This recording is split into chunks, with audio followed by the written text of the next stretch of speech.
Medusa, entendendo os personagens. Era uma vez uma bela mulher mortal chamada Medusa, conhecida por sua excepcional beleza, e mais nada. Contudo, sua beleza atraiu a atenção e o desejo de Poseidon, o deus dos mares e das emoções. Medusa foi seduzida de forma avassaladora, e ela se apaixonou perdidamente por ele. Medusa era devota de Atena, e um dia, em um templo dedicado a Atena, a deusa da sabedoria e da guerra, Medusa foi horrivelmente violada por Poseidon. Medusa, em seu sofrimento e angústia, implorou ajuda a Atena, mas isso enfureceu ainda mais a deusa. A deusa Atena não aceitava mulheres fracas e burras, que se apoiam apenas em serem belas e gentis. Isso nunca deu certo neste mundo cruel. E então, a deusa Atena, do alto do seu reino, olhou para Medusa, caída no chão do salão principal do templo, e disse: "Para ser bela, é necessário saber se valorizar. Nenhum mortal deve permitir os maus tratos de ninguém, nem mesmo de um deus. Se tu permites ser seduzida com tanta facilidade, mesmo que isso lhe faça tanto mal, melhor então, para que isso nunca mais aconteça, que espante os homens que olharem para você." A mulher bela precisa saber diferenciar as pessoas que a querem bem, das que apenas veem sua beleza, e saber colocar os homens que a consideram fraca, em seu devido lugar. Com grande beleza, também vem grandes responsabilidades, como saber entrar e sair em todos os lugares, sem que a sua própria beleza ofusque os seus outros diversos talentos, pois, se isso acontecer, a beleza pode se tornar uma maldição.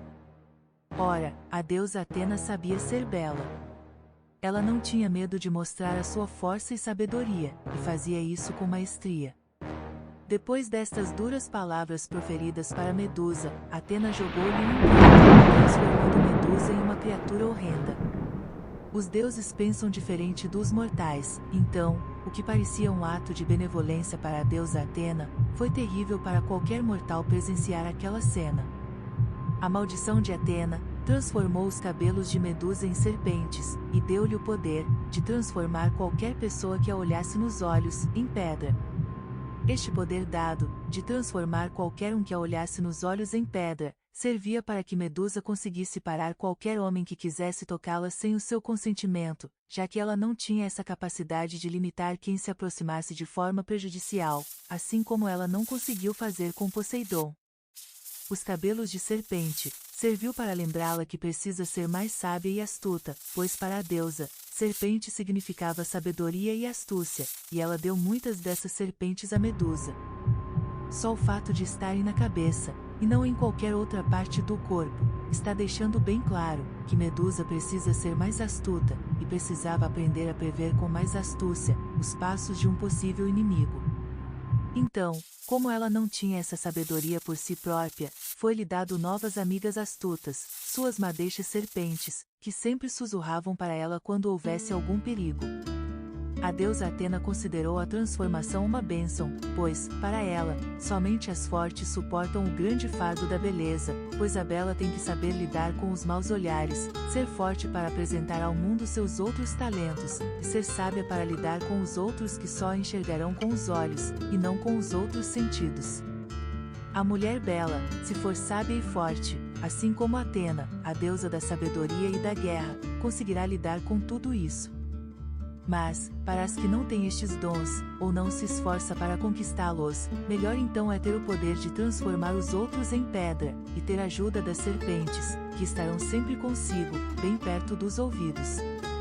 Medusa, agora uma górgona, decidiu viver em uma ilha isolada, já que, mesmo contra sua vontade, os seus poderes eram terríveis, e ninguém conseguia lidar com ela dessa forma.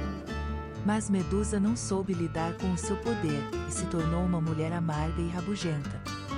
Ninguém conseguia mais chegar perto dela, pois o trauma do acontecido no templo de Atena a fez desconfiar de todos os homens que ousassem se aproximar.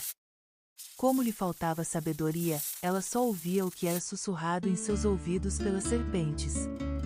O que Medusa não sabia é que, se ela aprendesse a ser sábia por si mesma, e se conseguisse que alguém se aproximasse e a amasse, mesmo em sua forma atual, o feitiço seria quebrado. As serpentes sabiam disso, e como elas viviam na cabeça da Medusa, não queriam morrer, já que, se o feitiço fosse quebrado, elas deixariam de existir. Então, prezando por sua existência, as amigas serpentes da cabeça de Medusa sempre sussurravam para ela, colocando caraminholas em sua cabeça. Elas sussurravam para Medusa palavras de ódio aos homens. E também tinham o cuidado de sempre lembrá-la daquele traumatizante dia. A única ação reativa de Medusa era atacar todos os homens que tentassem se aproximar dela, sem ao menos ouvir o que tinham a dizer. A história de Medusa correu pelo mundo, e também a sua fama de impiedosa e inseduzível, se é que essa palavra existe. Muitos se aventuraram em ir até Medusa, em seu covil isolado, mas nenhum homem jamais retornou de lá. Isso aconteceu por muito tempo, até que um dia, Perseu, um semideus, filho de Zeus e de uma mulher mortal, recebe a missão de decapitar Medusa como parte de uma série de tarefas impostas a ele pelo rei Polidectes. Ele precisava da astúcia das serpentes, da capacidade delas de petrificar qualquer pessoa mal intencionada. Com a ajuda dos deuses, Perseu consegue enfrentar Medusa e, evitando olhar diretamente para ela, utiliza um escudo polido para refletir sua imagem enquanto corta sua cabeça. Por ironia do destino, o mesmo olhar petrificante e julgador que feria os outros, foi o que a derrotou.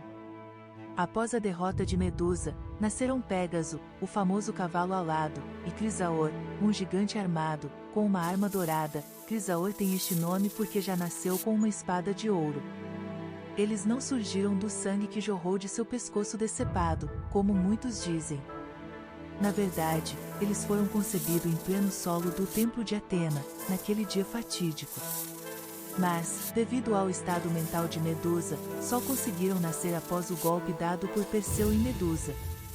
O grande golpe foi, na verdade, que Perseu conseguiu mostrar para Medusa, através de seu reflexo no escudo, no que ela havia se transformado.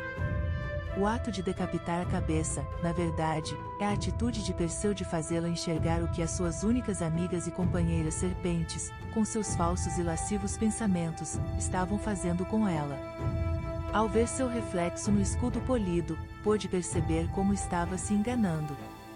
Porém, mesmo com tudo o que lhe havia acontecido, havia esperança. Ela conseguiu se livrar do seu trauma, e então, todas aquelas serpentes, as caraminholas na cabeça, se foram, daí a representação deste momento com a cabeça decepada. A cabeça de Medusa, suas serpentes, sua história, foram então utilizadas como um poderoso talismã para petrificar inimigos. Até hoje, o emblema de Medusa é utilizado como um símbolo de proteção, mas, aqui estou eu, para lhe dizer como as coisas podem ser diferentes do que disseram a você. Os seus filhos, frutos de um acontecimento trágico, são, na verdade, a lição recebida por Medusa, depois que lhe caíram as fichas, quando Perseu lhe mostrou a verdade. Muitos gostam de contar a história da Medusa como uma tragédia que explora temas de beleza, vingança divina e os caprichos dos deuses na mitologia grega. E apesar de não a entendermos, e de ela ser frequentemente representada como uma figura trágica e injustiçada, vítima das circunstâncias e da ira divina, hoje, a sua ficha deve ter caído. A lição que fica é a seguinte: não seja uma Medusa para os homens à sua volta, não caia em conversa furada, mas também não os trate como se nenhum homem fosse bom o bastante, dê a chance de conhecê-lo melhor, como Medusa fez com Perseu.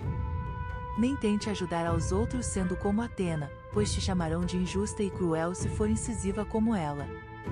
Seja como Crisaor, aquele que tem uma arma dourada, é belo, forte, reluzente e sabe lutar. Seja também livre como Pégaso, o cavalo alado símbolo da imortalidade, assim como este mito, que sabe dar patadas de leve, e é livre para voar, se é que me entende. Espero que tenha gostado dessa interpretação autoral do mito de Medusa. O vídeo fez algo parecido na sua época, mas poucos o entenderam. Se gostou deste vídeo, curta, compartilhe com as suas amigas que são meio medusas, cheias de caraminholas na cabeça. Nos vemos no próximo vídeo.